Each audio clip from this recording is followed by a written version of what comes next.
দর্শকই হওয়া গোরা আর রাসূল করিম সাল্লাল্লাহু আলাইহি ওয়াসাল্লামে সাহাবী কবে ইয়া রাসূলুল্লাহ আই যুদ্ধ করে বলে আসছি দিয়ে আর এখন কিছু জন রাসূল হাজুরটা বেরিয়ে দে রাসূল হাজুরটা বেরিয়ে এই হাজুরটা বেরিয়ে সাহাবী ভাই হয়ে দে আই হাজুরটা বেরিয়ে কাফেরের মাথা বেরাই ওনতে বাড়ি মার কি কাফের দুফলা হয়ে গই অথচ হাদে এই তারা কোন যুদ্ধ না যুদ্ধ অস্ত্র নাই এটারা খেললে আর যুদ্ধ করতে পারবে ফিলিস্তিনের মুসলমান অকলের বদনামি করে এবং ফিলিস্তিন মুসলমান অকলের বা ইসরায়েলের সমর্থন করে ইতারা ইসরায়েল ইতারা ইহুদি ইতারা ইহুদির দোসর ইতারা ইহুদির দালাল যারা ইন হবে এটা ইসরায়েলের দালাল সুতরাং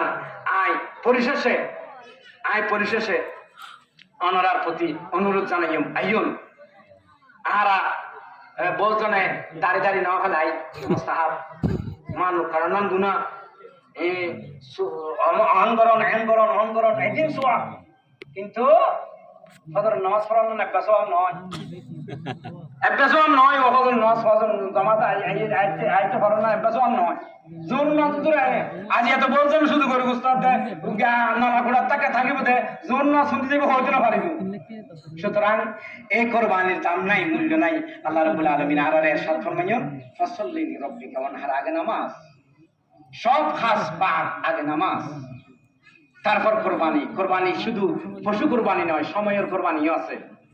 জানোর কোরবানিও আছে মানর কোরবানিও আছে আল্লাহ রাব্বুল আলামিন আর প্রত্যেকটারে সুন্দরভাবে আদায় করিবার তৌফিক দান করুক এই বছরের কোরবানি আর প্রত্যেক কোরবানি দাতার পক্ষতুন আল্লাহ রাব্বুল আলামিন কবুল করুক ওয়া মা আলাইনা ইল্লাল বালাগ ওয়া আসসালামু আলাইকুম ওয়া রাহমাতুল্লাহি ওয়া বারাকাতুহু।